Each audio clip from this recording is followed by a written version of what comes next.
Good morning friends, मैं हूं पुरुषोत्तम कुमार पाठक और आप देख रहे हैं अपना YouTube channel Suryansh school of economics. आज के इस वीडियो कक्षा में मैं चर्चा करने वाला हूं कक्षा 11 में अर्थशास्त्र में सांख्यिकी विषय के अंतर्गत अध्याय 1 से सांख्यिकी क्या है। तो चर्चा प्रारंभ करने से पहले आप लोगों से एक रिक्वेस्ट है, एक विनती है कि पूरा वीडियो देखने के बाद यह वीडियो आपको कैसा लगा, या फिर इस वीडियो के संदर्भ में आप कोई सजेशन देना चाह रहे हैं तो उस सजेशन को इस वीडियो के कमेंट बॉक्स या फिर इस वीडियो के नीचे स्क्रॉल हो रहे व्हाट्सएप नंबर पर आप प्रत्यक्ष मैसेज छोड़ सकते हैं। तो आइए चर्चा प्रारंभ करते हैं। सबसे पहले हम लोग देख लें कि आज के इस वीडियो में चर्चा का मुख्य बिंदु क्या क्या है। अर्थशास्त्र में सांख्यिकी, सांख्यिकी का अर्थ, सांख्यिकी के कार्य और सांख्यिकी की सीमाएं। चलिए हम लोग ये देखने का प्रयास करते हैं कि अर्थशास्त्र में सांख्यिकी क्या है। एक अर्थशास्त्री को सांख्यिकी का ज्ञान होना क्यों जरूरी। तो जब हम लोग चर्चा कर रहे थे कि अर्थशास्त्र क्या है, तो वहां पर हम लोग यह समझ पाए कि अर्थशास्त्र उपभोग का अध्ययन है, अर्थशास्त्र उत्पादन का अध्ययन है, अर्थशास्त्र वितरण का अध्ययन है, अर्थशास्त्र देश की वर्तमान मौलिक चुनौतियों का अध्ययन है और अर्थशास्त्र मनुष्य के दैनिक जीवन को प्रभावित करने वाले कुछ बाह्य कारक जैसे महामारी, बाढ़, इन सभी का भी अध्ययन हम अर्थशास्त्र में करते हैं। तो यहाँ पर जब हम चर्चा कर रहे थे तो उस चर्चा के क्रम में भी ये आया था कि इन सभी आर्थिक तथ्यों को, आर्थिक समस्या, अर्थशास्त्र के अध्ययन में हमें आर्थिक तथ्यों को संख्या के रूप में व्यक्त करना पड़ता है। तो जब आप आर्थिक तथ्य को संख्या के रूप में व्यक्त करते हैं तो यह संख्या आंकड़ा भी कहलाती है। इसके बारे में हम अध्ययन करेंगे कि आंकड़ा क्या है। और जब आप किसी आर्थिक समस्या के अध्ययन के लिए आंकड़ा संग्रह करते हैं तो वहां पर आपका उद्देश्य होता है कि उस आर्थिक समस्या के कारणों की व्याख्या और विश्लेषण किया जाए।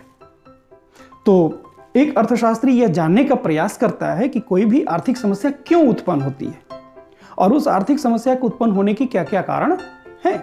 जैसे मान लिया जाए कि एक अर्थशास्त्री यह जानने का प्रयास करता है कि एक पर्टिकुलर देश में निर्धनता की क्या स्थिति है, कितने लोग गरीब हैं। तो केवल गरीबों की एक संख्या से उसका आशय नहीं होता है। वो सिर्फ ये जानने का प्रयास नहीं करता है कि किसी भी देश में निर्धन लोगों की संख्या कितनी है, कितने लोग गरीब हैं। कितने लोग गरीब हैं कहने का मतलब है कितने लोग अपने फंडामेंटल नेसेसिटीज को भी पूरा नहीं कर पा रहे हैं। फंडामेंटल नेसेसिटीज मतलब मूलभूत आवश्यकता। मूलभूत आवश्यकता हमारी क्या है? हमारी मूलभूत आवश्यकता है रोटी, कपड़ा, मकान, शिक्षा और स्वास्थ्य। ये 5 हमारी मौलिक आवश्यकता है। इस मौलिक आवश्यकता को हम पूरा कर पा रहे हैं कि नहीं कर पा रहे हैं। अगर नहीं कर पा रहे हैं इसका मतलब हम गरीब हैं। अगर हम कर पा रहे हैं इसका मतलब हम गरीबी से हट चुके हैं। तो सिर्फ कितने लोग गरीब हैं ये जानना एक अर्थशास्त्री के लिए महत्व नहीं रखता है। उसका महत्व तभी रखता है जब वह जानने का प्रयास करता है कि इस निर्धनता की क्या कारण है, यह निर्धनता क्यों उत्पन्न हुई है। अगर एक व्यक्ति गरीब है तो गरीब क्यों है? क्या एक देश में अगर निर्धनता व्याप्त है तो उस निर्धनता की क्या कारण है? कहीं उस निर्धनता के कारण बेरोजगारी तो नहीं, कहीं उस निर्धनता के कारण लोगों का लो लेवल ऑफ इनकम तो नहीं, कहीं वो निर्धनता का कारण निरक्षरता तो नहीं, कहीं उस निर्धनता का कारण low level of product technology तो नहीं। तो इन सभी कारणों की व्याख्या और विश्लेषण करने के लिए ही एक अर्थशास्त्री आर्थिक तथ्यों को संख्या में व्यक्त करते हैं और आंकड़ा संग्रह करते हैं। तो इसे हम लोग आंकड़ा का विश्लेषण भी कहते हैं। दूसरी बात है कि इस अध्ययन का सिर्फ कारण और परिणाम जानने से काम नहीं चलेगा। कारण और परिणाम जान लेने से उन्हें एक अर्थशास्त्री को यह बताना पड़ता है कि इस समस्या के समाधान के लिए क्या उपाय है। जैसे मान लिया जाए कि एक अर्थशास्त्री इस बात का अध्ययन कर रहा है कि देश में निर्धनता के क्या कारण है और निर्धनता की स्थिति क्या है, तो उसे यह बताना होगा कि इस निर्धनता को दूर करने के लिए कौन कौन से उपाय हैं। तो अर्थशास्त्र में इस प्रकार के उपाय निकालने को हम नीति निर्माण कहते हैं। तो अर्थशास्त्र में आर्थिक समस्या का अध्ययन, आर्थिक समस्या के कारणों का अध्ययन और आर्थिक समस्या को दूर करने के लिए नीतियों का निर्माण में सांख्यिकी की एक महत्वपूर्ण भूमिका है। तो प्रश्न ये उठता है कि सांख्यिकी वास्तव में है क्या? तो आइए अब हम लोग इस बात पर चर्चा करेंगे कि स्टैटिस्टिक्स क्या है, सांख्यिकी क्या है। तो हिंदी का जो शब्द है सांख्यिकी, इसके लिए इंग्लिश में एक वर्ड है स्टैटिस्टिक्स। तो सबसे पहले हम लोग ये जानें कि स्टैटिस्टिक्स की उत्पत्ति कैसे हुई है, ये कहाँ से निकला है यह शब्द।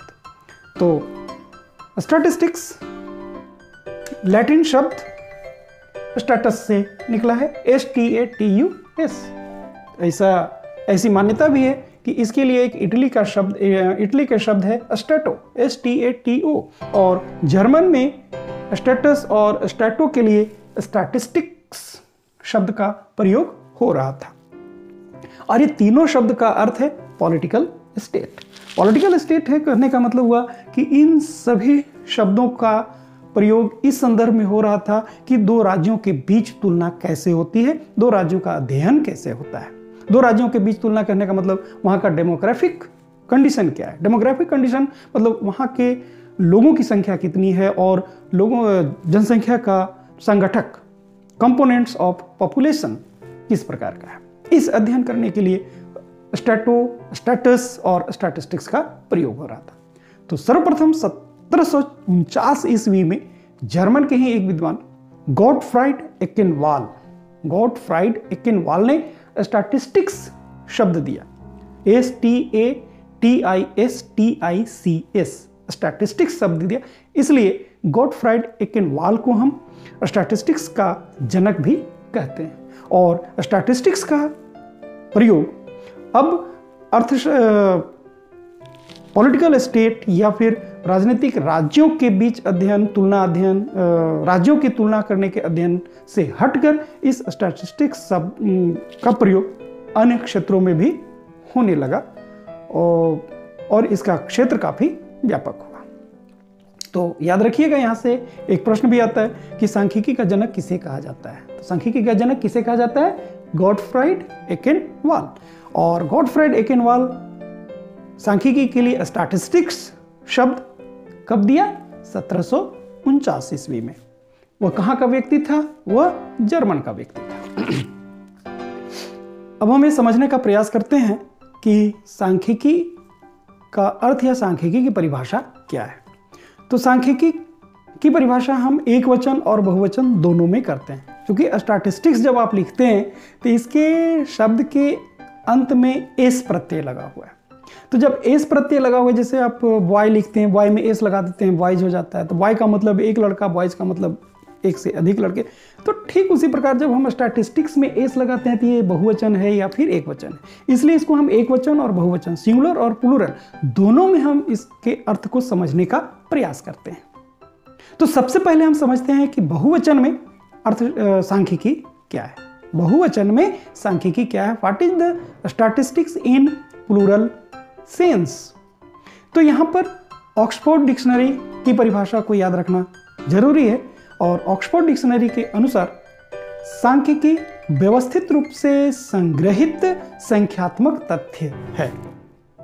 Statistics is a numerical fact which is collected systematically. जिसको हम व्यवस्थित रूप से संग्रह करते हैं, जो संख्यात्मक तथ्य है, उसको हम लोग सांख्यिकी कहते हैं। तो सीधे अर्थों में सांख्यिकी का अर्थ आंकड़ा से है, डेटा से है। तो अर्थशास्त्र में जब हम आंकड़ा की बात करते हैं तो अर्थशास्त्र में दो प्रकार के आंकड़े का प्रयोग बखूबी होता है। एक मात्रात्मक आंकड़ा और दूसरा गुणात्मक आंकड़ा। तो मात्रात्मक आंकड़ा क्या है? मात्रात्मक आंकड़ा है कि हम उस आंकड़े को मात्रात्मक आंकड़ा कहते हैं जहां पर तथ्य को हम एक संख्या में या फिर मात्रा में व्यक्त कर पाते हैं। जैसे अगर हमें उदाहरण ले कि उत्पादन वर्ष 1974-75 में चावल का उत्पादन 39.58 मिलियन टन से बढ़कर 1984-85 में यह 58.64 मिलियन टन हो गया है। तो यहां पर 39.58 मिलियन टन और 58.64 मिलियन टन मात्रात्मक तथ्य है। संख्यात्मक तथ्य है, तो ये सांख्यिकीय आंकड़ा है। ठीक उसी प्रकार अर्थशास्त्र में गुणात्मक तथ्यों का भी महत्वपूर्ण स्थान है।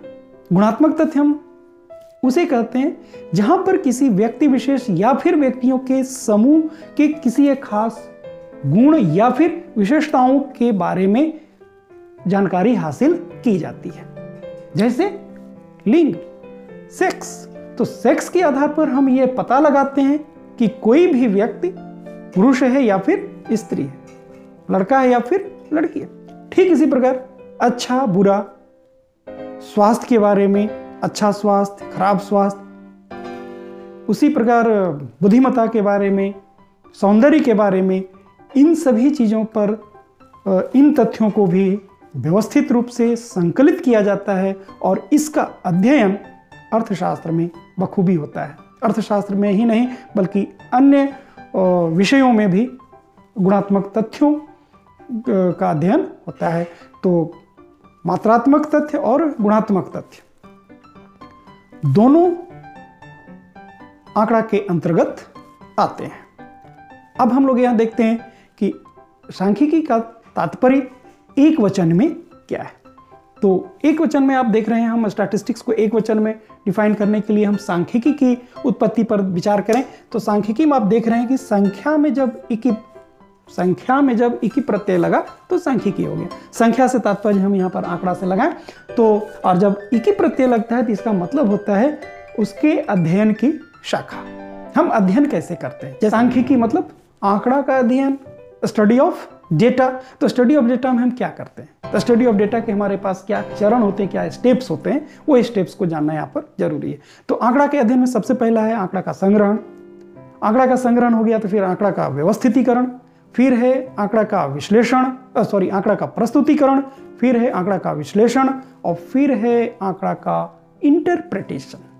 तो आंकड़ा का अध्ययन के कुछ स्टेप्स इस प्रकार हैं: कलेक्शन, संग्रह करना, ऑर्गेनाइजेशन, व्यवस्थित करना, प्रेजेंटेशन, प्रस्तुतिकरण, प्रस्तुत करना, एनालिसिस, विश्लेषण करना और इंटरप्रिटेशन, विवेचन करना। इंटरप्रिटेशन का मतलब होता है कि जो हम आंकड़ा का विश्लेषण किए हैं उस विश्लेषण के आधार पर हमारा क्या निष्कर्ष निकल रहा है। तो संग्रह क्या है, संग्रह कैसे करते हैं, व्यवस्थितीकरण क्या है, व्यवस्थित कैसे करते हैं, प्रस्तुतिकरण क्या है, प्रस्तुत कैसे करते हैं, विश्लेषण एनालिसिस क्या है, विश्लेषण कैसे करते हैं, इंटरप्रिटेशन क्या है और इंटरप्रिटेशन हम कैसे करते हैं। इन सभी तथ्यों पर आप एक एक करके अध्ययन करेंगे आगे की वीडियो क्लास में। आगे के जब हम इसके दूसरे अध्याय तीसरे अध्याय में बढ़ेंगे इस सांख्यिकी में तो इन सभी चीज़ों पर बखूबी से अध्ययन करेंगे। अभी प्रश्न है कि सांख्यिकी करती क्या है, सांख्यिकी करती क्या है, what are the functions of statistics. आइए अब हम लोग देखते हैं कि सांख्यिकी के कार्य क्या है। तो सांख्यिकी का सबसे पहला कार्य है ये आर्थिक तथ्यों को यथातथ्य प्रस्तुत करता है। मतलब जब आर्थिक तथ्य को हम संख्या में व्यक्त करते हैं तो वो ज़्यादा यथार्थ या ज़्यादा वास्तविकता के करीब होता है। जैसे अगर हम बात करें कि एक सड़क दुर्घटना में सैकड़ों लोग मारे गए, तो सैकड़ों लोग मारे गए तो सड़क दुर्घटना में लोगों की मृत्यु हुई है ये फैक्ट है, लेकिन जब सैकड़ों लोग मारे गए तो इससे वास्तविकता का पता नहीं चलता है, इसलिए ये सांख्यिकी आंकड़ा नहीं है। लेकिन जब हम बात करें कि एक सड़क दुर्घटना में 100 लोगों की मृत्यु हुई तो यहाँ जब 100 लोगों की बात की तो ये 100 सांख्यिकी आंकड़ा है। तो सांख्यिकी किसी आर्थिक तथ्य को वास्तविक रूप में यथातथ्य प्रस्तुत करने का कार्य करती है। दूसरा है कि सांख्यिकी किसी भी आर्थिक समस्या के कारणों को पता लगाने का कार्य करती है और इसके लिए वो मात्रात्मक आंकड़ा या फिर गुणात्मक आंकड़ा का सहारा लेती है। जैसे अगर हम बात करें कि अर्थव्यवस्था में निर्धनता का क्या कारण है, तो निर्धनता के बहुत सारे कारण हो सकते हैं और उन कारणों का पता लगाने का कार्य सांख्यिकी का होता है।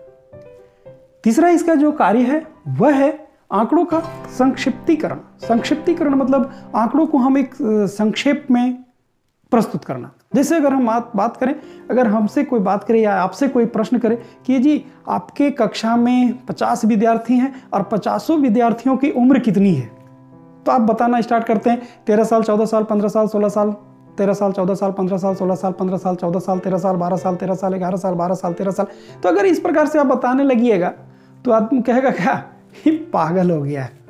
नहीं कि एक कविता सुनाने लगा, ये 12 साल, 13 साल, 14 साल, 13 साल, 12 साल, ये क्या चीज़ है। तो इसका अर्थ ये है कि हमें ये बताना होगा एक फिगर 50 विद्यार्थियों की उम्र है, उस 50 विद्यार्थियों की उम्र में हम एक ऐसा रिप्रेजेंटेटिव फिगर को बताएं कि लोगों को सुनने में भी अच्छा लगे और उनको ये पता चल जाए कि ठीक है इस उम्र के बच्चे यहाँ पर पढ़ते हैं। तो उसके लिए हम क्या करते हैं कि पूरे 50 विद्यार्थियों के उम्रों का कलेक्शन करते हैं और फिर उसको हम एक संक्षेप में, चाहे वो औसत हो, माध्य हो, मध्यिका हो, बहुलक हो, के रूप में हम व्यक्त करते हैं, रूप में उसको व्यक्त कर पाते हैं। कहने का मतलब हुआ कि जो विस्तृत आंकड़ा है उस आंकड़े का एक छोटे रूप में व्यक्त करना आंकड़े का संक्षिप्तीकरण कहलाता है। उसके बाद है आर्थिक कारकों के बीच कारण और परिणाम संबंध को बताना। कारण और परिणाम संबंध को बताना कहने का मतलब है कि एक अर्थशास्त्री यह जानने का प्रयास करता है कि अगर अर्थव्यवस्था में वस्तुओं की कीमतें बढ़ जाएं तो उसका प्रभाव लोगों के रहन सहन पर क्या पड़ेगा, या कीमतें बढ़ जाएं तो बाजार में उस वस्तु की पूर्ति पर क्या प्रभाव पड़ेगा। तो इस प्रकार के अध्ययन में सांख्यिकीय आंकड़े बहुत हेल्पफुल होते हैं। सांख्यिकी वहां पर महत्वपूर्ण भूमिका निभाती है। उसके बाद वर्तमान परिदृश्य को ध्यान में रखते हुए हम भविष्य के लिए अगर कोई प्लानिंग करते हैं, जैसे वर्तमान में हमारे पास इनकम की जो स्थिति है, आय की जो स्थिति है, इसी आय की स्थिति के आधार पर हम भविष्य में बचत का या फिर उपभोग की प्लानिंग कर पाते हैं। तो एक सरकार के स्तर पर भी वर्तमान परिदृश्य को ध्यान में रखते हुए भविष्य के लिए योजना या नीति का निर्माण करने में सांख्यिकी सहायक होती है। हमने अभी इस कक्षा में, इस वीडियो क्लास में हमने जानने का प्रयास किया कि अर्थशास्त्र में सांख्यिकी का इम्पोर्टेंस, सांख्यिकी की परिभाषा, सांख्यिकी के कार्य। अब हम ये जानते हैं कि सांख्यिकी के जो तथ्य होते हैं, सांख्यिकी के जो निष्कर्ष होते हैं, वो सामान्य बुद्धि के स्थानापन्न नहीं होते हैं, ये हम लोग जाने। इस जानने के लिए हम एक उदाहरण आप लोग से बताने का प्रयास करते हैं कि एक सांख्यिकी के ज्ञाता थे, सांख्यिकी वो पढ़े थे, ज्ञाता। वे क्या अपने परिवार के साथ वो नदी पार कर रहे थे। कहानी है, नदी पार कर रहे थे और एक छोर से दूसरे छोर में उसकी औसत गहराई उनको पता था कि इस नदी की औसत गहराई कितनी है, और वो अपने परिवार के साथ चल रहे थे तो परिवार की औसत ऊंचाई भी उनको पता था। तो उन्होंने सोचा क्या कि औसत गहराई से परिवार के सदस्यों की औसत ऊंचाई अधिक है तो हम नदी पार कर जाएंगे। चले, नदी पार करने में नदी में बाढ़ आई हुई थी। आगे चले तो जैसे जो उनका सबसे छोटा पुत्र था वो बह गया। फिर आगे चले तो उस छोटे पुत्र से जो बड़ी पुत्री थी वो बह गई। उसके बाद आगे चले तो उनकी पत्नी बह गई, और कुछ दूर आगे गए तो वो भी बह गए।